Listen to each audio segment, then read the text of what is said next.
es del patrón lineal, hablamos de elementos que son casi invisibles, chicos. En realidad este tipo de patrones no siempre es que se vea a simple vista, ¿ya? Y van a ver ahorita por qué les digo. Normalmente cuando hablamos de los patrones lineales hablamos de elementos casi imperceptibles en lo que es una placa radial, ¿ya? Generalmente hablamos de las líneas A y las líneas B. Las líneas A generalmente son líneas que aparecen más o menos con un aproximado entre 2 a 6 centímetros y se van a dirigir aproximadamente a lo que son los tibios pulmonares y no van a tener contacto con la piel, ¿ya? Las líneas B de Kerr generalmente también son líneas imperceptibles, pero a diferencia de las otras, estas líneas tienen una espesor de 1 a 2 milímetros y de largo aproximadamente hasta 2 centímetros. Si se dan cuenta, son prácticamente muy pequeñas, entonces se las tendría que ver solo en ocasiones casi muy a profundidad, ¿no? Que esto en realidad no nos va a permitir o no nos va a dar un parámetro patológico de algo, ¿ya? Entonces, solamente se les estoy diciendo para que si alguna vez les toca ver, ¿no? Fíjense, por ejemplo, aquí, si le ponemos zoom, recién se ve, pero si vemos aquí, prácticamente tendrían que ver muy detenidamente para notar esta línea, sobre todo en esta, fíjense que es la misma, solamente que con zoom, ¿no? Que aparece la línea perpendicular. Ahora, hablando de lo que son las patologías, vamos a empezar con las patologías netamente de algunas estructuras en general. En este caso vamos a hablar de la pleura. Normalmente decimos que la pleura es una capa invisible o imperceptible en condiciones normales, ¿no es cierto? O ustedes ven la pleura en una placa, ¿no? Prácticamente no. ¿En qué condiciones se podrá ver la pleura? Netamente en condiciones patológicas, ¿ya? Ahora, decimos que la pleura está dividida en dos capas, la pleura parietal y la pleura visceral, ¿no es cierto? Que en condiciones normales, como les digo, no aparece. La cavidad pleural se la considera, por eso, un espacio netamente virtual, ¿ya? Que tiene normalmente contenido mínimo o casi escaso de líquido pleural, pero al momento de ver o valorar una placa no se la ve en condiciones normales, ¿ya? Ahora, el deslizamiento de estas dos capas, ya sea la parietal y la visceral, juntas esas, cuando hacen un espacio, es ahí donde se va a formar el líquido pleural patológico solamente, ¿ya? ¿A partir de cuánto en cantidad ustedes creen que se puede visualizar la pleura? Si es escaso y prácticamente no. ¿A partir de cuánto creen ustedes que ya en una placa ya pueden ver, aunque mínimo el derrame pleural?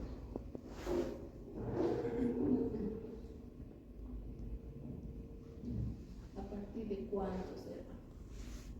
De unos 3 ml, por ejemplo, ya se puede ver una pequeña línea, ¿ya? Cuando es derrame pleural masivo o ya está ocupando más, obviamente ya se nota, ¿no es cierto? Ahora, solamente en condiciones patológicas, vuelvo a repetir, se ve este espacio, ¿no es cierto? Ahora, ¿qué patologías nosotros vamos a ver en la cavidad pleural cuando se llena de aire o cuando se llena de líquido? Haciendo un recuerdo anatómico, vemos que hay dos capas, ¿no es cierto? La pleura parietal y la pleura visceral. Y ese espacio pleural es el que nosotros normalmente, en condiciones normales, como les decía, no lo vamos a poder visualizar. Ahora, a diferencia de las otras placas, ¿qué les llama la atención?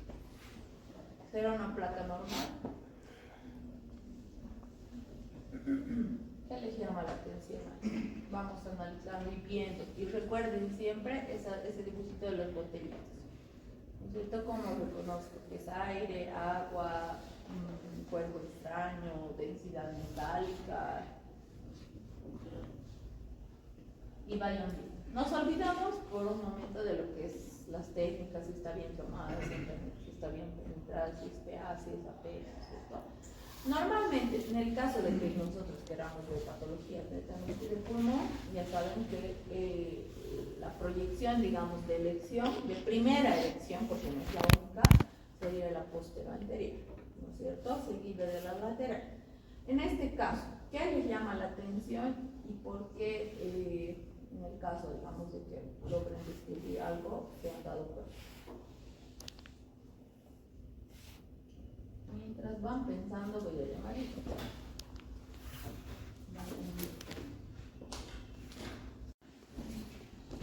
Nada.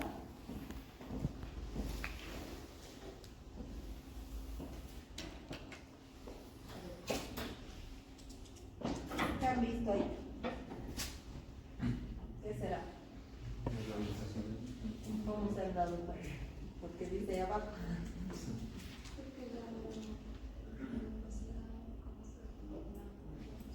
Ahora, ¿cómo reconocen ustedes el líquido y cómo lo diferencian? Por el tipo de imagen. Característica de las imágenes gíricas.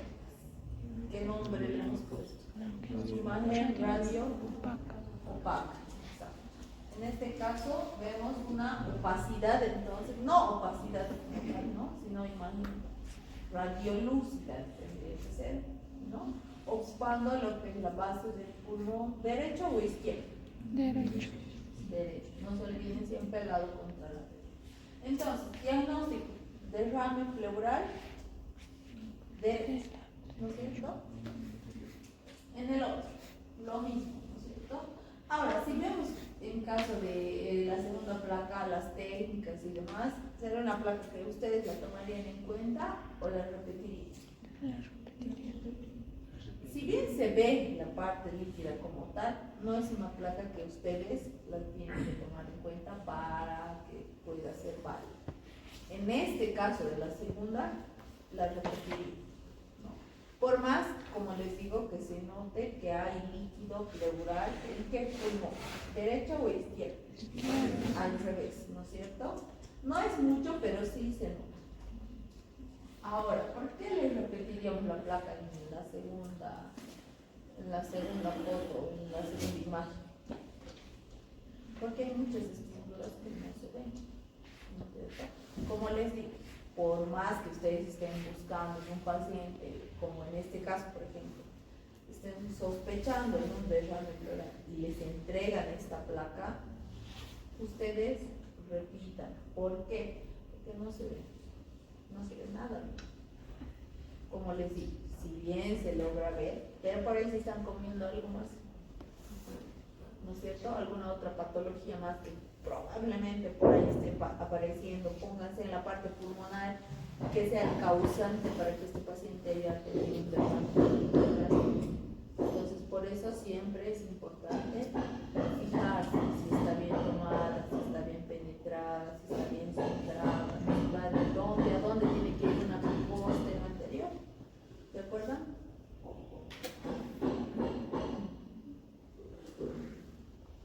A ver, ¿quién me acuerdo apellidos? Castro, ¿no? ¿Sí? ¿Hay? ¿Quién es? ¿De dónde a dónde tiene que ir una postero anterior? En punto A, un punto B, ¿se acuerdan? Se toma desde la ¿No se acuerda alguien? Les he dicho, ¿no? Desde un punto A hasta un punto B. ¿Seguro? ¿No te acuerdas? Muy bien. ¿Apellido? Vamos a hacer el cuerpo. Para tu al final de la clase, ¿ya? Entonces, les he dicho, no se van a acordar. Entonces, sí o sí tienen que tomar el punto A al punto B, que era desde los vértices pulmonares hasta los recesos posteriores. Solamente desde la posterior. Ya, obviamente, cuando esté bien centrada, bien penetrada, eso ya está. Y vamos a seguir repitiendo.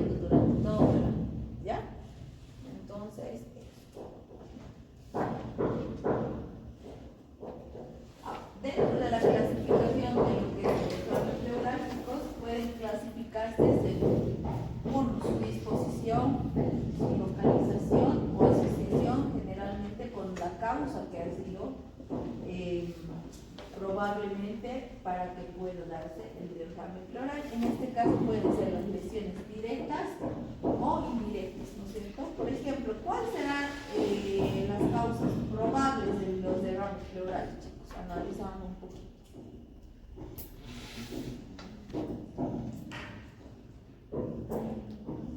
A ver, si yo tengo mi paciente, viene a consulta y estoy sospechando de un derrame pleural, normalmente, ¿qué serán las causas? Que casi siempre y dice, ay no, este es derrame pleural, le pido una placa nada más para corroborar que está incorporado. Porque clínicamente, o sea, lo que va contando el paciente, tengo que saber ya más o menos, ¿no? Por ejemplo, si me viene un paciente con tos, expectoración, sudoración nocturna, baja de peso, pues ya más o menos se direcciona. Los exámenes complementarios, como su nombre lo indica, son un complemento para corroborar nuestro diagnóstico. Ahí no se escucha nada, ¿no? Ahí entras a ver probables causas de derrame pleural. Apellido. Calicedo Cruz. Un traumatismo puede ser. Ya, puede ser. Aquí.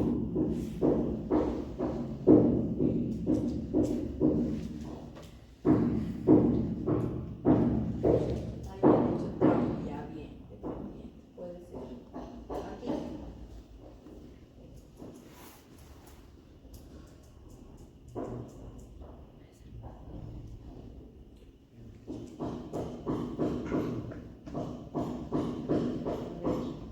¿Alguien?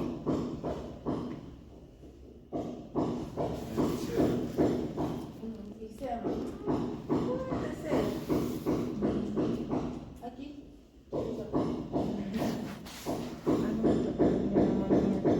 Ya, muy bien. Como consecuencia, digamos, ¿no? Una neumonía mal curada o que como complicación puede ser. ¿Ya? Estarían los traumatismos en general, ¿no? Puede, como no puede, pacientes que les llevan con algún tipo de trauma, caída, inclusive los viejitos, por ejemplo, cuando se caen, fracturan y lo primero que puede haber es un derrame pleural, aunque mínimo puede ser. Patologías mal curadas, como por ejemplo pacientes con neumonía, como decía su compañera, igual pueden ser causantes de lo que es un derrame pleural. Ahí me decía su compañero un empiema, enfisema, puede igual, ¿no es cierto? Entonces hay varias causas, obviamente, que no solamente son una, sino pueden ser motivo de que el paciente se complique con un derrame pleural. ¿Ya? Sobre todo los traumatismos, que es lo que siempre se ve, ¿ya? O los procesos bacterianos mal curados, ¿ya? Entonces, nosotros cuando hablamos de derrame pleural hablamos de líquido libre anormal, ¿no es cierto? En el derrame pleural hablamos de un acúmulo de líquido pleural, ¿no es cierto? En el espacio virtual que normalmente no lo veíamos. Ahora, generalmente en el derrame pleural, ¿qué pasa? ¿Alguna vez ustedes han visto un derrame pleural en el lóbulo superior? ¿Por qué creen que no? Por allá.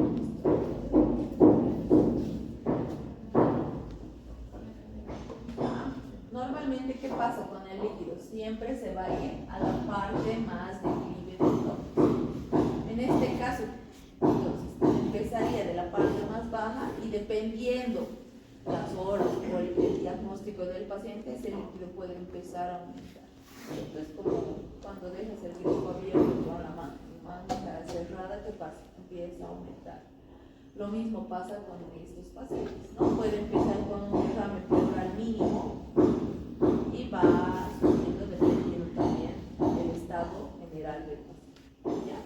Entonces, como punto número 1, tenemos que casi siempre en el derrame pleural tiende a depositarse el líquido en la parte más declive de lo que es el tórax por acción de la gravedad.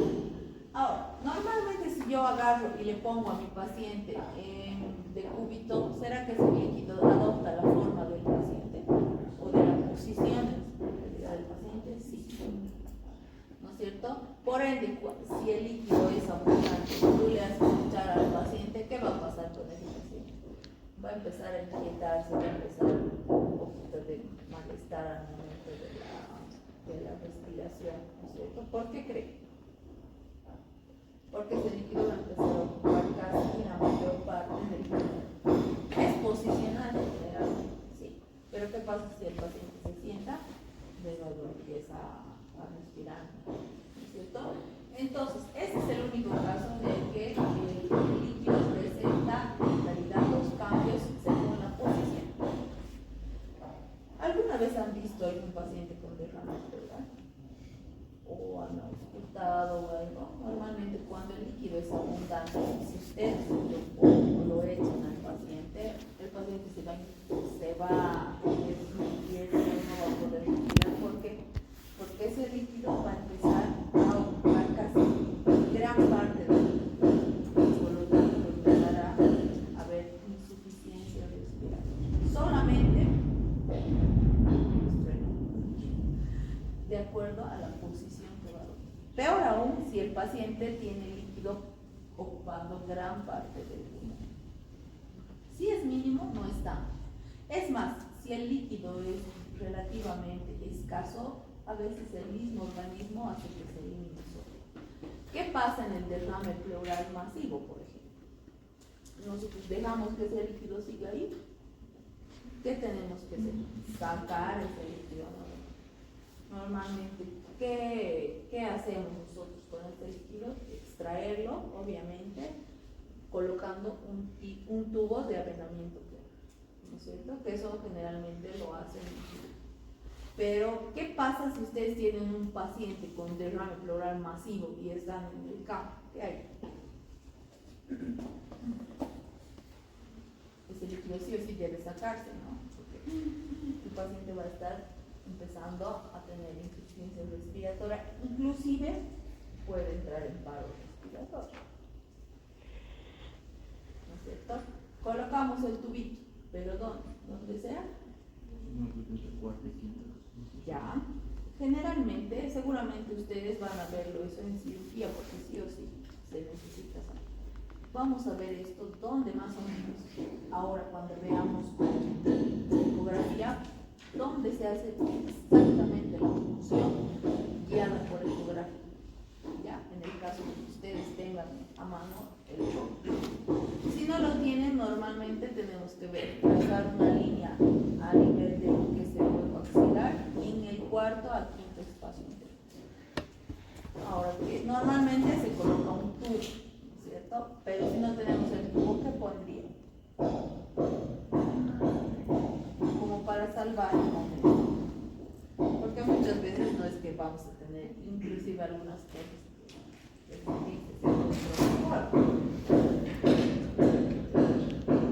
hace una jeringa, que es lo más fácil de encontrar, por lo menos para salvar el momento y ya después trasladarán. ¿Ya? Entonces hay algunas cositas que vamos a ver en lo que es prácticas para ver justamente con la ayuda de los exámenes complementarios que se puede, chicos, ¿no? Creo que vamos a estar así varios días.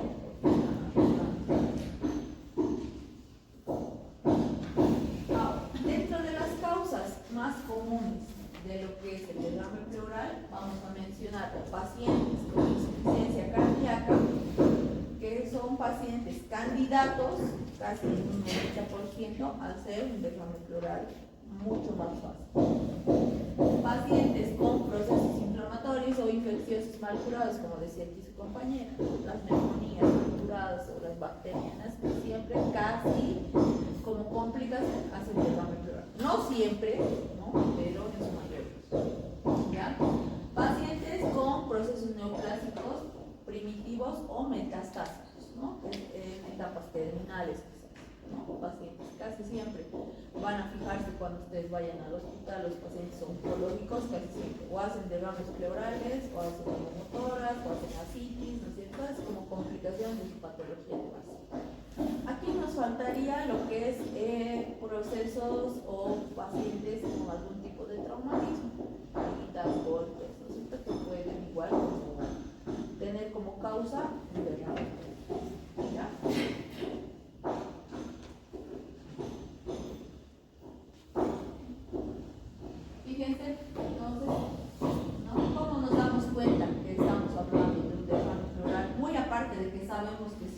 va a ir a la parte más de declive por el peso del líquido.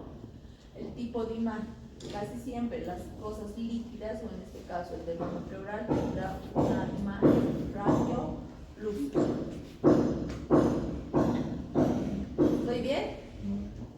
Radio opaca, ¿no es cierto? Todo lo contrario, ¿no es cierto? ¿Ya? Y fíjense, no siempre va a cumplir lo mismo, ¿no? A veces vamos a ver pacientes que hay escaso líquido, mediano o inclusive ocupando la totalidad del pulmón.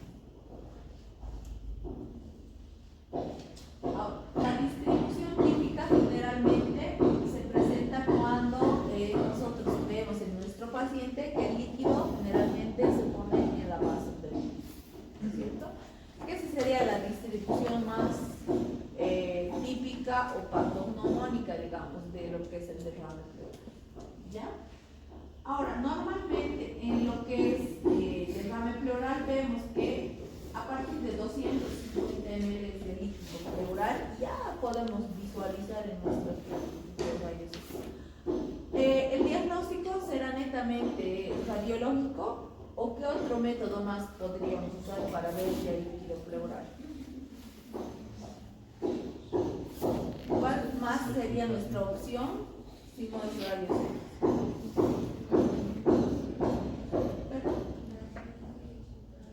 Ya muy aparte, hablando de exámenes complementarios, ¿qué otra opción más tuvieras si no tienes rayos X? Ya aparte, está bien, no digo dentro de lo que son exámenes complementarios, muy aparte de la clínica y la radiológica, ¿qué otra opción ustedes tuvieran para diagnosticar derrame pleural? Aparte, otro método imagenológico, para que me entiendan, utilizarían Examen laboratorio. muy bien, ecografía. ¿Ya? Es el otro método siguiente, si no tienen este, para diagnosticar un derrame pleural por ecografía. Mucho mejor, inclusive, diría yo, por el tema de que vamos a cuantificar cuánto de líquido hay en el pulmón. Inclusive, podemos hacer la función guiada por ecografía directamente donde haya más líquido pleural. ¿Ya? O sea, con exactitud yo puedo agarrar, pinchar con seguridad si es con función guiada por el cuerpo. ¿Ya? Obviamente el contenido que veamos ahí es aproximado, puede ser exacto, ¿no? Pero ya es una gran ventaja que nosotros sepamos cuánto de líquido va a salir o cuánto el paciente vamos a extraer aproximadamente. Siempre es aproximado, no es exacto, ¿no? Y tomográficamente, obviamente, sí, pero es más caro, más tiempo, hay que llevarlos generalmente a otro lado. Entonces, dentro de los dos métodos más fáciles sería radiológico y ecográfico, ¿ya? Que eso no es posible. ¿Ya? ¿Desde cuánto entonces vamos a ver nosotros? A partir de los 250, 300 ml, lo ideal 500, para ir viendo que ya va a aparecer en nuestro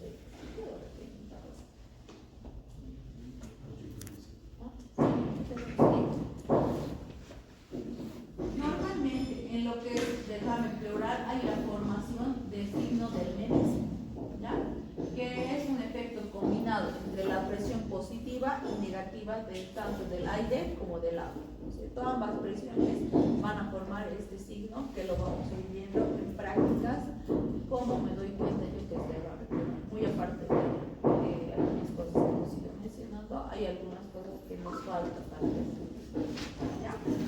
Hasta aquí, ¿alguna duda, pregunta, chicos? ¿Estamos bien?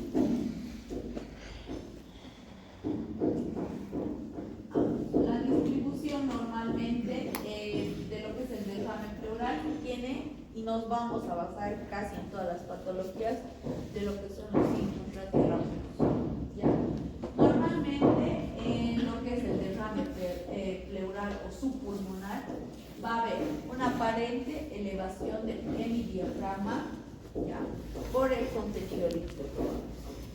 Dos, el seno costodiafragmático va a estar poco profundo y por último vamos a ver una cúpula diafragmática que se va a lateralizar por el contenido líquido que va, ¿cierto? Entonces estas tres cosas que vamos a ver, que son signos radiológicos típicos de lo que es un derrame.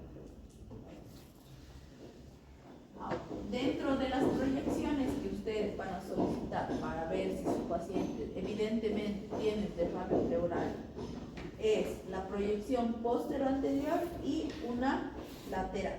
Normalmente, como les decía, si en una postero-anterior no logro visualizar claramente, entonces en la lateral, en algunos casos, se ve mejor. ¿Ya? Por eso es que les digo, siempre que vean o tengan duda, pidan siempre una lateral y una posterior anterior para ver. Porque pasa, en algunos pacientes en la lateral se ve y en la PA no se ve. O al contrario, en la PA se ve y en la lateral no se ve. O en ambas se logra concretar, digamos, el diagnóstico si ustedes sobre todo cuando es contenido líquido, no hay tanto problema. Más que todo es cuando hay algún tipo de paciente con neumonías o atelectasias, donde ahí sí un poquito en alguna de las proyecciones no se logra ver con claridad. Por eso es que siempre les digo, traten de pedir o solicitar una PA y una lateral en el caso de la ¿dónde es aquí o allá? Entonces, siempre traten de ver opciones porque para corroborar su diagnóstico. Si en uno no se ve en el otro, entonces sí. Imagínense, por mala suerte que les pase que le piden solo una proyección en la lateral. Sí hay escaso, pero como no se ve, no se lo toman en cuenta, ¿no? En el caso, por ejemplo, de algunos pacientes, cuando el líquido pleural es escaso, a veces se elimina solo, como les decía. Si ese líquido al control no aumenta, es bueno, porque eso se va a eliminar solo, no necesita colocar tubo ni nada, ¿no? Pero en el caso, por ejemplo, que a las 3 horas yo haga un control de ese líquido y va aumentando, entonces eso no es bueno, ¿ya? Entonces hay que ver generalmente siempre el estado general del paciente, si sus síntomas empiezan a agravarse o al contrario, mejor.